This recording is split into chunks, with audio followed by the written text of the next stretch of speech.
Waalaikumsalam warahmatullahi Nama saya wabarakatuh. Edi Suyanto, saya dari SMKN 7 Malang. Dalam kesempatan ini alhamdulillah saya diberikan kesempatan untuk bisa menjadi finalis AGP Kota Malang tahun 2025. Dalam kesempatan ini judul saya adalah Pendidikan Channel dan AI Google Gemini pada PJOK. Masuk pada slide berikutnya. Oke, pembahasan di sini saya membahas tiga pembahasan, yaitu yang pertama adalah portofolio, yang kedua adalah esensi, yang ketiga adalah tindak lanjut.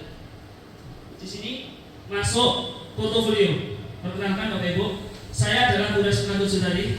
Yang kedua adalah saya memiliki media pendidikan atau namanya pendidikan channel seperti ini. Ini adalah pendidikan channel saya. Yang berikutnya adalah saya adalah seorang guru penggerak. Yang berikutnya adalah saya memiliki skill dan prestasi-prestasi yang bisa dilihat seperti ini. Masuk dalam pembahasan keunggulan dan dampak dari pelaksanaan inovasi yang saya buat. Ini sebelum kita membahas ke sana, perlu saya membahas tentang problem atau masalah, sehingga muncul yang namanya pendidikan channel dan AI Google Gemini di pendidikan PJOK. Di dalam pembahasan ini adalah permasalahan adalah pemahaman dan keterampilan pasien bola voli masih rendah, sehingga ini dipengaruhi yang pertama adalah pemanfaat media pembelajaran yang masih kurang. Yang kedua adalah belum maksimalnya penggunaan AI Google Gemini. Yang ketiga adalah belum terbukanya pikiran. Artinya di sini anak-anak atau kita sebagai seorang pendidik, kita belum memanfaatkan itu semua. Sehingga ketika saya menghadapi itu, saya memiliki sebuah solusi. Mungkin dengan adanya pendidikan channel yang saya buat dan memanfaatkan AI Google Gemini, maka pembelajaran anak-anak bisa meningkat. Maka disinilah keunggulan dari media yang saya buat. Sehingga yang pertama adalah bisa dilakukan di mana saja. Artinya seorang guru, seorang siswa bisa belajar di mana saja. Mau di lapangan bisa, di ruang kelas bisa, di rumah bisa, sehingga dimanapun bisa. Yang berikutnya adalah tidak terbatas waktu. Seperti halnya saat ini kita bisa bertemu seperti ini. Mungkin dengan anak-anak kita ketika kita mengajar, mungkin saya berada di sini, anak-anak tetap mengikuti proses pembelajaran di mata pelajaran saya. Dengan apa? Dengan saya menggunakan media ini. Sehingga anak-anak saya minta untuk membuka YouTube yang sudah saya buat, pembelajaran yang sudah saya buat, mereka langsung tetap bisa belajar walaupun kondisi saya saat ini sedang berada di sini. Yang berikutnya adalah mengikuti perkembangan terkini. Ketika kita mengajar tidak mengikuti perkembangan terkini, maka anak-anak kita akan bosan. Dengan adanya ini, anak-anak otomatis bisa belajar, bisa mengeksplor kemampuannya sehingga bisa menjadi anak-anak yang hebat. Yang berikutnya adalah memaksimalkan media dan kebutuhan saat ini, sehingga media ini perlu kita kembangkan. Sehingga kita sebagai seorang guru, misal saya sebagai seorang guru PJOK, pada saat ini mungkin usia saya masih muda, 34 misal. Tetapi dengan bertambahnya usia, mungkin ketika umur 55 saya tidak akan mungkin bisa mengajar dengan maksimal. Maka dengan adanya media ini, tujuan di dalam pembelajaran akan tetap tercapai dengan dukungan ini. Sehingga ketika saya misal tidak bisa memberikan contoh secara langsung, ketika sudah memiliki usia yang banyak, dengan ini anak-anak bisa terwakili dengan ini, walaupun tetap dalam pengawasan kita sebagai seorang guru. Maka muncullah dampak. Apa sih dampak yang ditimbulkan dari gagasan ini? Yang pertama adalah pembelajaran berjalan lebih maksimal. Karena apa? Karena anak-anak bisa belajar di mana saja. Anak-anak bisa belajar di waktu seperti apa. Anak-anak tetap bisa belajar dengan kondisi apapun. Karena anak-anak bisa melihat media yang sudah dibuat dan memanfaatkan Google AI. Misal contoh dalam memanfaatkan Google AI, misal anak-anak bisa mengetik bagaimana teknik passing bola voli yang benar, maka anak-anak bisa melihat, oh ternyata passing bola voli ini seperti ini. Berarti ketika kita praktek kita harus seperti ini. Artinya ketika guru, anak-anak masuk di dalam kelas, pikiran anak-anak tidak kosong lagi. Tidak kosong, artinya sudah memiliki sebuah gambaran pemahaman itu, pengetahuan itu, sehingga memiliki dasar, sehingga masuk di dalam kelas anak-anak tidak kosong. Apa sih yang harus dilakukan, sehingga anak-anak sudah memiliki gambaran. Itulah Yang berikutnya adalah pembelajaran lebih seru karena anak-anak bisa mengeksplor di luar, tidak harus di dalam kelas itu. Tetapi di luar sebelumnya anak-anak sudah belajar. Oh, saya kalau mau wasit bola voli itu seperti ini. Ini yang media yang sudah disiapkan oleh guru saya. Ini memanfaatkan Google AI. Kita coba mencari di sana sehingga tidak kosong. Sehingga anak-anak belajar itu sudah memiliki dasar. Dengan apa? Dengan mereka belajar. Disitulah anak-anak sudah diajarkan untuk mandiri. Yang berikutnya adalah pendidikan channel ini adalah menjadi tidak asing lagi. Yang semula tidak mengerti menjadi mengerti. Yang semula tidak tahu menjadi paham. Karena ini bisa digunakan bukan hanya untuk guru PJOK, tetapi guru-guru yang lain bisa mengembangkan itu. Sehingga disinilah pemikiran yang saya tawarkan. Kita itu harus open mind atau membuka pikiran kita bahwa media itu sangat penting. Memanfaatkan informasi terkini itu penting, teknologi terkini. Yang berikutnya adalah tujuan pembelajaran dapat tercapai. Ini yang saya sampaikan di awal tadi. Ketika kita sebagai seorang guru, kita tidak dengan kondisi, situasi, kita tidak berada langsung dengan anak didik kita, tetapi kita masih tetap bisa memberikan itu, memberikan ilmu itu. Dari apa? Dari yang sudah kita buat. Memang ini tidak mudah. Kita sebagai seorang guru kita harus membuat video dulu. Setelah itu kita upload di dalam YouTube. Setelah itu kita bagikan ke anak-anak. Itu tidak mudah. Kita membutuhkan effort, perjuangan atau waktu untuk bisa melakukan itu. Tetapi inilah perjuangan kita sebagai seorang guru. Nah, di sini media ini atau Google ini atau YouTube ini yang sudah saya buat dan saya sampaikan ke anak-anak, ini bukan hanya untuk PJOK saja, bukan hanya untuk PJOK saja pelajaran saya, tetapi ini bisa dikolaborasikan, Nah, di sini perlu saya sampaikan juga, saya di SMK 7 itu kurang lebih masih 1 tahun. Tetapi di sini saya ketika pelajaran itu selesai, bukan kegiatan ini selesai, tetapi tidak. Saya ingin mengajak berkolaborasi dengan teman-teman yang ada di sana. Untuk apa? Untuk mengembangkan itu semua. Mari kita membuka, mengajak agar mereka itu bisa apa? Bisa mengajar secara maksimal. Ketika tidak bisa dengan ditopang seperti ini, maka pembelajarannya bisa maksimal. Itu. Dan selain itu saya memiliki skill. Ini adalah tindak lanjut dari apa yang sudah ingin saya lakukan. Sehingga apa? Saya ingin membentuk school breed di sana. Sehingga selain saya bisa mengembangkan terkait pembelajaran untuk anak-anak, tetapi skill yang lain itu tetap ada. Artinya tetap saling mendukung untuk ketercapaian di dalam pembelajaran. Di hal yang lain bisa memberikan hal yang positif. Ini yang saya ingin berikan. Nah, ini adalah bentuk yang saya buat, sehingga ini adalah channel yang saya buat. Ini channel yang saya buat. Ini bisa kalau misal itu bisa dibaca. Di sana akan menunjukkan video-video pembelajaran, terutama video yang saya ikutkan untuk kegiatan finalis sebagai AGP ini. Inilah. Mungkin itu yang bisa saya sampaikan. Mudah-mudahan ini memberikan manfaat untuk kita semua. Saya memiliki kata-kata, satu kata membuka banyak cerita, yaitu adalah ide. Ide ini begitu luar biasa. Kalau ide tidak dituangkan maka akan percuma.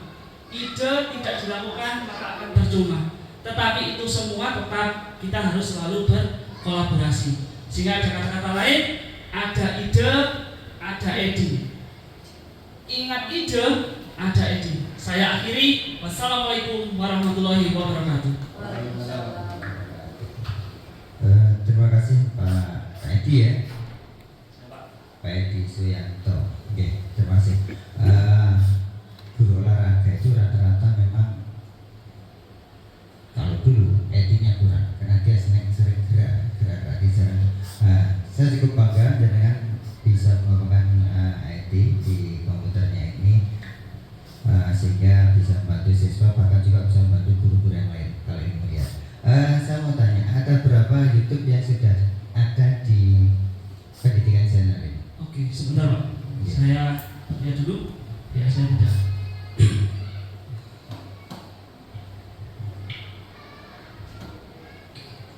Insya Allah kalau saya tidak salah lupa sambil kita buktikan saja. Insya Allah ada 14 channel, insya Allah ada 14 isi di sana terkait pembelajaran. Ini isinya selama berapa tahun? 1 tahun? Berapa bulan? Ini saya membuat itu sejak 2003 sehingga karena saya berada di SMK 8 saya membuat, lalu saya masuk di SMK 7. Nah, disinilah saya tertarik lagi karena saya melihat anak didik saya yang ada di sana itu ternyata pemahaman bola volinya kurang, sehingga saya tertarik lagi untuk membuat channel itu. Mungkin dengan saya membuat channel ini anak-anak bisa lebih tertarik, lebih tertantang, sehingga mungkin mempermudah mereka untuk belajar. Disitulah saya membuat ini kembali. Ini bisa dikembangkan lagi videonya biar banyak, dan nanti kan yang punya murid, setiap murid suruh subscribe, sehingga nanti subscribe-nya akan makin hari semakin banyak. Di sini saya lihat subscribe-nya masih sedikit ya, 199. Betul. Nah, monggo nanti bisa dikembangkan sehingga subscribe-nya lebih banyak, sehingga guru gak murni hasilnya dari guru aja ya. Nah, sehingga jangan sampai youtuber itu kalau bisa dari guru terkaitnya pembelajaran. Ya, oke, makasih. Baik, kemudian ini tadi kan tentang passing bawah. Passing bawah. Oke. Passing bawah berarti anak-anak disuruh melihat dulu di YouTube-nya, Ya, kemudian dipraktekkan gitu ya. Betul. Oke, makasih. Kenapa? Passing bawah itu kalau tidak praktek ya nggak bisa. Memang poinnya kan harus praktek anak-anak. Dan di dalam praktek itu harus ditunggu guru, kesalahannya mah harus diingatkan di situ kan. Berarti di sini ya kaitkan. Sekarang kaitannya dengan Gemini. Oke, seperti ini Pak. Saya putarkan video yang sudah saya buat ya, sambil saya menjelaskan. Berarti Gemininya itu di teorinya. Ya, gini seperti ini pelaksananya. Ketika anak-anak misal sudah membuat, sudah belajar lewat YouTube, maka mereka juga berpikir bagaimana memanfaatkan model Gemini itu.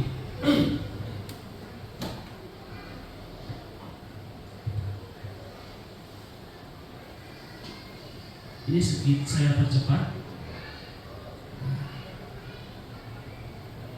Nah, ini pertama mereka belajar secara mandiri. Ini belajar secara mandiri mereka sebelum mengikuti pembelajaran saya. Oke, sebentar, biar kelihatan agak lebih utuh.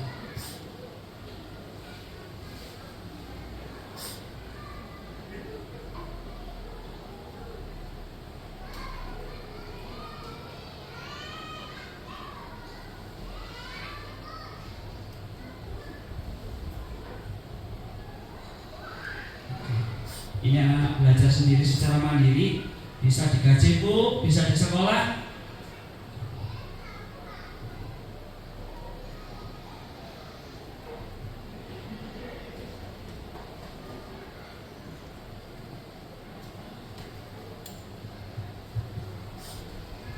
Ya, terima kasih. Berarti ini videonya, berarti gurunya sendiri yang praktekkan ya Pak ya? Ya, ini adalah saya. Sudah saya lewati. Nah, di sinilah nanti penggunaan kode ini.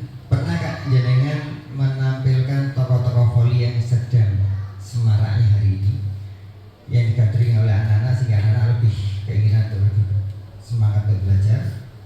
Untuk di channel yang sudah saya buat ini memang belum terkait hal itu, sehingga hanya saya sebagai seorang pendidik yang melihat itu, yang belajar tentang itu. Tetapi untuk anak-anak, mungkin ketika anak-anak mau mengeksplor itu tidak masalah, tetapi hal pokok yang diajarkan itu ini dulu. Artinya ketercapaian target saya sebagai seorang guru itu ini. Oh, ya. Terima kasih. Mungkin.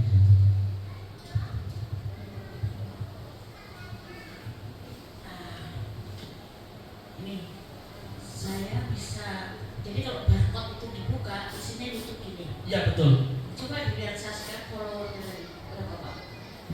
Katanya 199 Bu.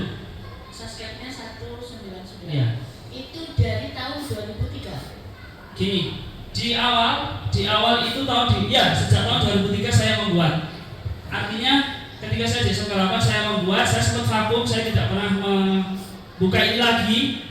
barulah ketika ada kesempatan informasi pendaftaran apa gitu ya, sehingga saya ingin tertarik lagi ketika melihat masalah ini, sehingga saya mengangkat lagi, oh mungkin saya dengan membuat channel lagi seperti dulu, memberikan contoh secara langsung, tidak memberikan contoh gambar guru yang lain atau orang lain, anak lebih tertarik. Maka disitulah saya tertarik untuk mengembangkan ini. Begitu. Artinya konsistensinya Pak Edi sebagai seorang guru itu kurang ya, kalau dilihat dari jumlah subscribe dan followernya. Kemudian dari subscribe dan followernya itu juga saya boleh dong beranggapan Pak Edi itu mengajar sekian kelas, sekian guru siswa. Kalau itu memang dibuka oleh siswa dan masing-masing siswa itu diminta untuk subscribe dan mau follower itu sudah membaca, kan bisa kelihatan tuh YouTube itu kebaca atau tidak itu. Nah kalau dilihat dari akumulasi jumlah siswa dan lamanya seperti itu tuh sepertinya kok kurang, artinya tidak semua anak membuka YouTube-nya itu. Seperti itu Pak, coba dilihat. Oke, sebentar. Saya tunjukkan reportnya, report membaca. Report membaca.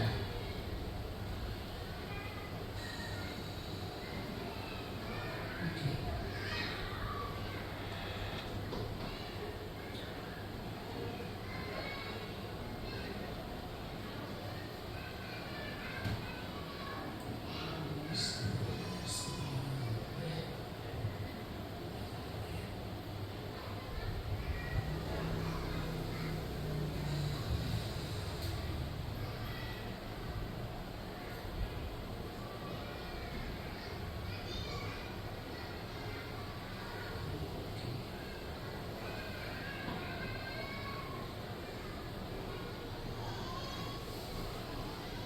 Oke, nggak usah dicari dan apa namanya lama nanti.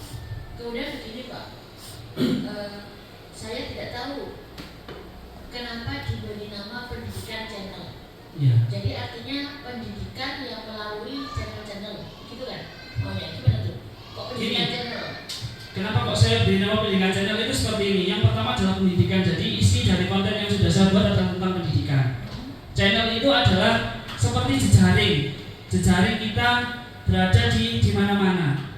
Artinya dengan jaringan itu, walaupun secara tidak langsung kita tidak bertemu hanya sebatas di dunia maya, tetapi mereka tetap bisa belajar. Tetapi konten yang ada di sini itu terkait tentang pendidikan. Jadi tidak ada hal yang lain kecuali dengan pendidikan. Oke, ya jadi itu tolong nama itu ya, media pembelajaran. Ini kan media, terus diberi nama pendidikan channel. Nah itu kurang pas, kalau saya malah lebih memilih yang dengan yang tertarik. Jadi misalnya pembelajaran apa ya, pembelajaran networking atau apa yang menarik, karena itu sesuatu Pak. Kalau pendidikan itu muatannya besar gitu ya, karena pada ini tentang olahraga. Kemudian saya sebenarnya ingin bukti Pak bahwa Bapak telah menyatakan tadi itu kolaborasi dengan guru lain, ya kan? Nah bukti fisik kolaborasi itu seperti apa dan bentuknya bagaimana Pak? Oke, bentuk kolaborasi yang sudah saya buat, misal contoh seperti ini. Di dalam tim pembuatan video saya tidak akan bisa melakukan sendiri tanpa ada bantuan dari rekan guru. Sehingga misal saya kolaborasi dengan, kebetulan itu di belakang saya dia yang mengambil take saya, kebetulan yang saya mintai tolong itu dia mengambil. Artinya ketika seperti ini, selain dia mengembangkan kemampuan di dalam mengambil video, saya juga bisa menunjukkan kemampuan untuk mengembangkan kemampuan di dalam pengembangan pendidikan belajar. Artinya tiknya misal kemampuan beliau tetap berkembang, saya sebagai seorang guru juga mendapatkan itu apa? Hasil dari tik itu yang bisa disampaikan kepada anak-anak. Itu adalah salah satu contoh kolaborasi saya secara langsung. Ya kalau ya oke deh. Kalau itu bukan kolaborasi, kalau itu namanya minta tolong. Bahasanya bedakan collaboration, cooperation, collaboration, dan itu tadi bantuan Pak, minta tolong. Itu kan kolaborasi. Kalau kolaborasi itu terintegrasi, itu Pak ya, itu ada kolaborasi di situ. Untuk misalnya membuat pendidikan channel tadi itu, gimana sih misalnya guru bahasa Indonesia juga bisa masuk di channelnya Bapak, guru sejarah bisa masuk di situ, ada pembelajaran secara kolaborasi. minta tolong namanya bantuan, paham ya? Supaya terus tadi ada AI Google Gemini. Iya betul. Itu gimana Pak Google Gemini itu? Google Gemini itu ya anak-anak membuat, anak-anak bukan membuat sih, memanfaatkan. Anak-anak memanfaatkan. Tahu apa ceritakan aja. Oke. Saya mengenalkan kepada anak-anak ini adalah Google Gemini. Coba ketik Google Gemini misal. Oh ya Pak bisa. Coba sekarang apa yang ingin kamu cari? Misal pembelajaran Pak Edi hari ini adalah passing bawah bola voli. Coba ketik kamu pembelajaran passing bawah bola voli. Misal teknik dasar passing bawah bola voli. Coba ketik gitu saja. Terus kirim. Muncul apa enggak? Muncul Pak. Itu adalah salah satu cara saya. Sehingga mereka yang semula tidak tahu menjadi tahu, yang tidak pernah mencoba menjadi mencoba. Sehingga oh ternyata bisa ya Pak. Selain itu bisa digunakan untuk apa? Oke, salah satu contoh lagi misal kamu pergi ke pantai misal, terus ingin begonya diganti itu, bisa Pak, bisa coba. Sehingga yang mereka tidak tahu itu menjadi tahu, sehingga pemanfaatan itu. Bedanya dengan pendidikan channel itu apa Pak? Oke, pendidikan channel itu adalah yang pertama adalah seperti pembuatan medianya. Kalau AI Google Gemini adalah memanfaatkan itu, memanfaatkan yang sudah ada untuk anak-anak. Nah, jadi kan pendidikan channel itu kan juga untuk anak-anak Pak. Iya betul. Terus bedanya apa dengan Nah, Google Gemini? bedanya kalau pendidikan channel itu saya yang membuat untuk anak-anak. Kalau Google Gemini itu sudah ada, tetapi kita memanfaatkan untuk anak-anak. Oh, berarti Google Gemini-nya bukan dari panjenengan? Bukan. Oke, terima kasih Pak Edi. Next, silakan ke SMA Taruna Nala ya. Di situ ada aplikasi namanya Sinal. Nah, di aplikasi itu sudah tersedia ya buatan guru dengan berbagai aplikasi yang ada, Edmodo dan sebagainya. Kemudian bagaimana siswa di situ juga berkreativitas dengan aplikasi yang dibuat oleh guru. Silakan main ke sana ya. Oke, terima kasih. Saya kira sudah cukup. Nih. Terima kasih, waktunya habis. Terima kasih Bapak Ibu penilai. Saya akhiri. Wassalamualaikum warahmatullahi wabarakatuh.